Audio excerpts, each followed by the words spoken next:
What's up, everybody, and welcome to Story Time with P. I'm down here in beautiful Destin, Florida. It's about 72, 73 degrees, and it's going to get a little warmer.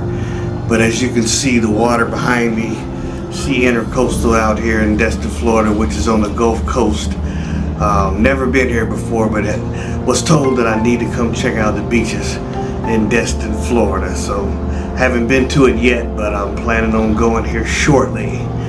But just wanted to give you a quick story time with P. Okay, so as most of you know, I work in retail, so a lot of times I'm stocking the shelves at Walmart, Publix, Winn-Dixie, Ingles, Kroger, whatever that's out there. Whatever's out there. So at this particular, it's about probably 2 years ago, would have made it 2020, I was stocking some shelves in Walmart, and I was sitting on my little stool, and I felt a tap on my shoulder, and at first I kind of turned around and looked up, and it was an elderly white gentleman, probably in his mid to late 70s, kind of a big guy,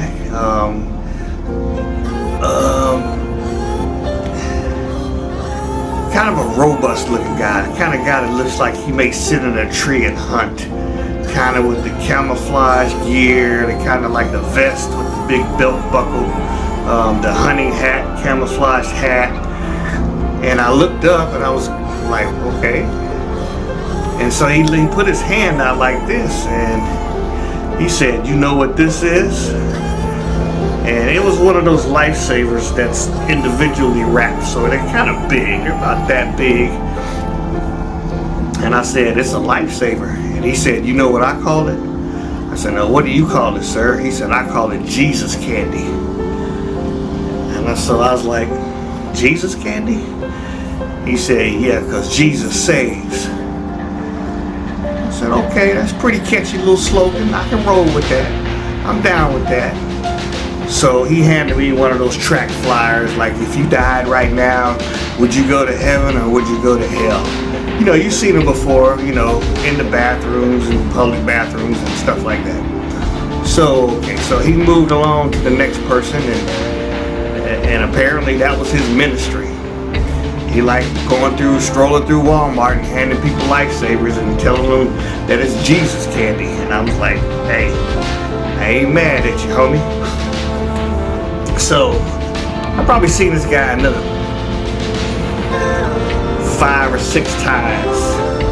And like I said, he was a little elderly, and it seems like every time I saw him, his health was going down just very, very gradually, very, very gradually.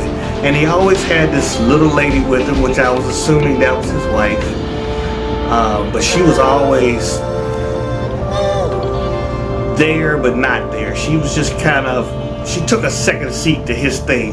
His thing was talking to people and handing out candy and just, you know, trying to minister to people and tell them about Jesus. But she just kind of sat in the background and hardly ever said anything. So she was like real quiet. She, like I said, he was a big guy, but she was just a tiny little small frail thing, you know what I'm saying? She was probably around in her mid 70s as well.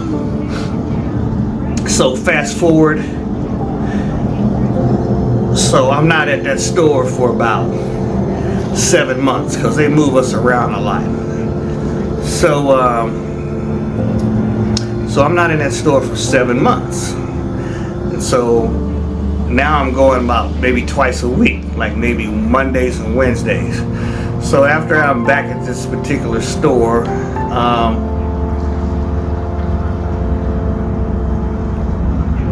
I'm sitting on the stool, I think it's on a Wednesday, and I felt a tap on my shoulder. So I was like, dang, this gotta be my dude right here. I ain't seen him in a while. Because like I said, I've been gone, 6, 7, 8 months. So I said, this got to be my dude right here. And I turned around, and it was his wife. And I was like, so, I knew he was moving. Last time I seen him, he was moving a little slower. I think he may have been on a walker. So I'm kind of looking back behind her to see, like, all right, this is his wife, but where my dude at? Where's my dude? I ain't seen him, right?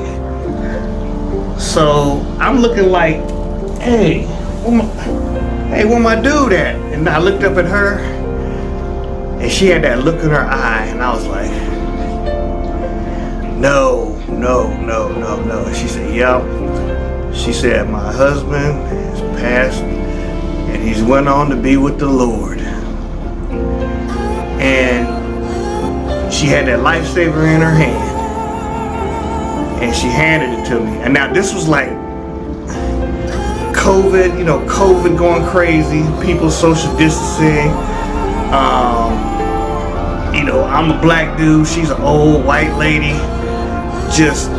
But I stood up, and it was like I wanted to give her a hug. I think she wanted to give me a hug. But just with all this social craziness going on, that just didn't happen. It was like, I want to, but no, it's just too crazy right now. So we'll have to give a psychological hug, if you will.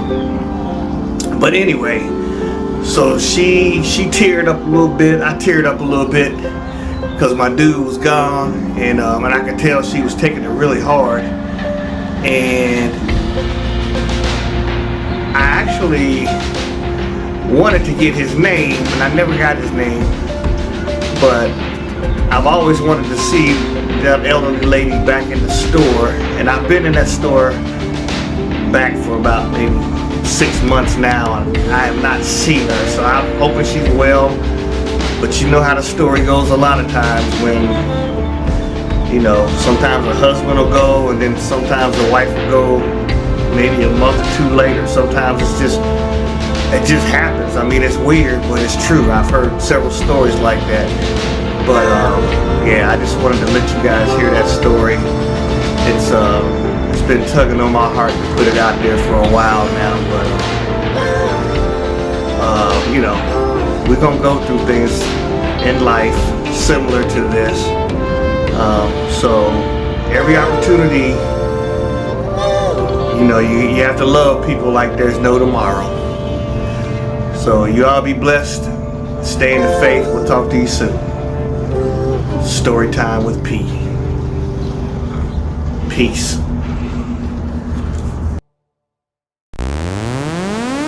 PJTV.